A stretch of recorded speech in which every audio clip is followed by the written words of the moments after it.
Quand vous voyez l'attitude des Occidentaux à ce qui concerne la guerre en Ukraine, vous comprenez que ils ont tout faux dès le départ.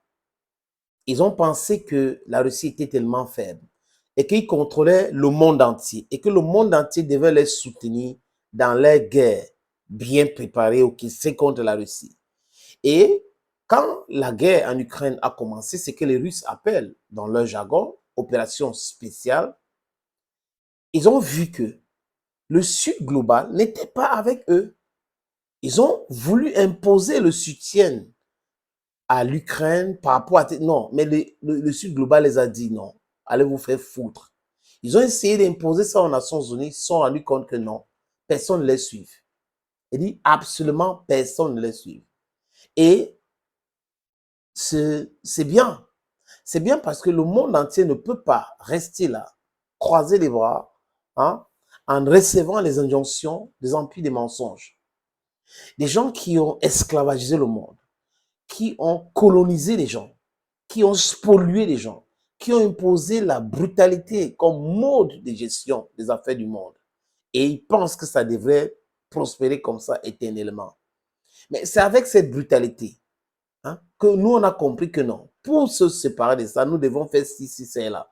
Et le peuple du monde a commencé à le faire. L'Iran a commencé. L'Arabie Saoudite aujourd'hui est dans les BRICS. Donc ça rend l'équation un peu difficile. Vous voyez qu'ils voulaient vendre, il n'y a pas les Occidentaux, ils voulaient arracher complètement les actifs russes chez eux pour envoyer en Ukraine. Mais l'Arabie Saoudite les a menacés parce qu'ils ont leurs actifs aussi. Vous voyez un peu. Donc, ces gars-là ont toujours fonctionné comme ça. Imposer les choses avec la brutalité. Ils vont nous parler de droit international. Droit international. Le droit international est uniquement respecté par le Sud global. Ça ne concerne pas l'Occident. Quand c'est les problèmes de l'Occident, on vous parle des règles établies. Pour eux, c'est des règles établies. Établies par qui? Par eux. Et parce que, de façon très ironique, ils disent qu'ils sont la communauté internationale. Si quelque chose passe aujourd'hui euh, au monde et que les Américains se sont prononcés, les Canadiens se sont prononcés, les Allemands se sont prononcés, les Britanniques se sont prononcés, les Français se sont prononcés, l'Italie se sont prononcés, les Italiens se sont prononcés, les Espagnols se sont prononcés, c'est la communauté internationale qui a décidé. Et tout le monde devrait suivre ce que leur communauté dite internationale a décidé. Mais ça n'a pas marché avec la Russie. Ça a échoué lamentablement. Parce qu'ils sont allés provoquer Russes qui se reposaient. Et comme c'est des gens qui n'aiment pas l'histoire, ça veut dire qu'ils ont esclavagisé les Africains. Et ils ont oublié. Ils pensent que les Africains ont enlevé ça dans leur tête et jeté dans la poubelle. Et c'est fini. Donc, on peut continuer à faire ça. Ils ont déjà oublié, c'est de génération en génération. Non. On appelle à nos frères ici de toujours consulter l'histoire. Parce qu'il ne faut pas produire les mêmes erreurs que nos grands-parents ont produit avec ces gens-là. Et là, is diluting their message. Things are not working out well for them as they used to be. Ils ont essayé de mettre la pression SWIFT. C'est la bombe atomique des finances. Quand on va mettre ça, vraiment, l'économie russe sera à terre. Mais c'est leur économie qui est à terre. Ce n'est pas l'économie russe. Parce que l'économie est basée sur le lesbrouf, sur l'escroquerie, sur les détournements. Sur quoi encore, les amis? Sur le vol des ressources africaines. C'est de ça qu'il est question. Donc, le monde entier s'est réveillé et ils sont en train de souffrir aujourd'hui. Et là, qu'est-ce qu'ils disent? Au lieu d'accepter les défaites, on va entendre l'état-major, le chef de l'état-major Allemagne. Il faut se préparer à une guerre contre la Russie d'ici 3 à 5 ans. Vraiment, il faut se préparer parce que la Russie est en train de produire de façon industrielle les missiles, les chars. La Russie produit entre 150 1500 chars chaque année. Donc, la Russie est en train de se préparer pour attaquer les pays de l'OTAN. Donc, parce que la Russie produit des armes que la Russie veut attaquer, ils ne peuvent pas nous dire que la Russie est en train de se préparer à se défendre au cas où on l'attaque. Parce que la guerre en Ukraine nous a montré que les pays de l'OTAN, Angela Merkel l'a dit, François Hollande a dit que quand ils ont signé l'accord de Minsk, c'était pour perdre le temps, pour se préparer et armer l'Ukraine pour que l'Ukraine riposte. Et les Russes ont bien compris que la meilleure défense, c'est l'attaque. C'est pour ces raisons qu'ils ont attaqué pour détruire tout le plan de ukrainien, parce qu'apparemment, l'Ukraine était en train de se préparer pour attaquer le Donbass. Donc, le plan est dans l'eau et ils ont pensé qu'ils étaient forts, ils étaient suffisamment forts, il y avait tellement des armes en Ukraine et tous les centres et autres. Donc, du coup, on va percer les lignes de défense, on va faire ci, faire ça. Comme ça ne marche pas, ils hurlent partout.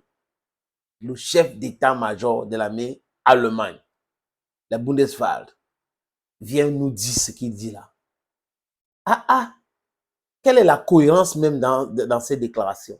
C'est la peur, c'est la défaite déjà annoncée. Donc, ils ont peur de ce qui peut arriver. Donald Trump au pouvoir et il a déjà annoncé ce qu'il va faire.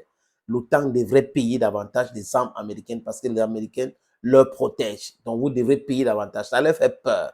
Et il a déjà déclaré qu'il y aura, il va mettre un thème à cette guerre. Donc, ça fait peur. Vous avez vu comment Kouliba est allé en Chine, et les Ukrainiens sont en train de se battre et tout ça pour que les Chinois les écoutent aussi. Donc, on est dans cette, we are in the atmosphere where people thought they were very intelligent, and today the Russians are showing them that you're weaker than you thought you were. You are extremely weaker. You can't do anything.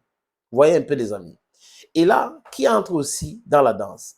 C'est le chef d'état-major, Roland Walker, de l'armée britannique, qui dit aussi que le Royaume-Uni doit se préparer pour une guerre en 2027. Donc, les Britanniques devraient produire davantage des missiles à longue portée. Hein? Ces missiles-là, ils vont utiliser pour frapper les sites nucléaires russes, donc détruire les armes nucléaires russes en Russie. Et ils vont discuter avec les Allemands pour installer là-bas. Donc, vous voyez que la déclaration de chef d'état-major de l'armée allemande et la déclaration de chef d'état-major de l'armée britannique concordent. Donc, ils sont en train de préparer quelque chose. Et ils pensent que la Russie va rester croiser les bras parce qu'on les appelle Allemagne, on les appelle Royaume-Uni. C'est un signe de faiblesse. Ils sont faibles, d'une faiblesse inouïe. Ils ont passé le temps à manipuler l'opinion du monde entier. On est fort, on est ceci, on est cela. Non. Ils ont eu à inventer les armes en premier pour venir nous faire du mal. Mais de l'autre côté, ils devraient savoir que la Russie aussi a cette technologie et que c'est un pays immense. L'Allemagne, le Royaume-Uni et les États-Unis ne peuvent pas battre la Russie dans une guerre. Ce n'est pas possible. Ce n'est pas possible. Donc, ils sont dans le mensonge permanent. L'arrivée de Donald Trump au pouvoir est en train de leur traumatiser. Donc, il faut faire les déclarations, va en guerre, on va faire la guerre. Et l'Ukraine dit, OK, comme Donald Trump est en train d'arriver au pouvoir, nous allons discuter, nous, avec les Chinois. Vous voyez qu'avec la Chine, c'est comme ça. Non, personne n'est dupe. Ni les Chinois, ni les Russes, ni le peuple africain, on n'est pas dupe. On connaît ce qui anime ces gens-là. C'est la défaite. Ils ne veulent pas accepter la défaite. Ils continuent à faire des menaces alors que ça ne va pas. S'ils n'ont pas pu sauver l'Ukraine, ils vont sauver qui avec ce genre de déclaration? Ça va se passer comment? You're totally wrong. Accept your defeat. You're weaker than you told us. You made the world know that you were stronger. And today we know, no, you're not stronger. You're weaker. You were pretending to be stronger. Thank you, friends, for always watching videos on this platform. Les amis, à très bientôt.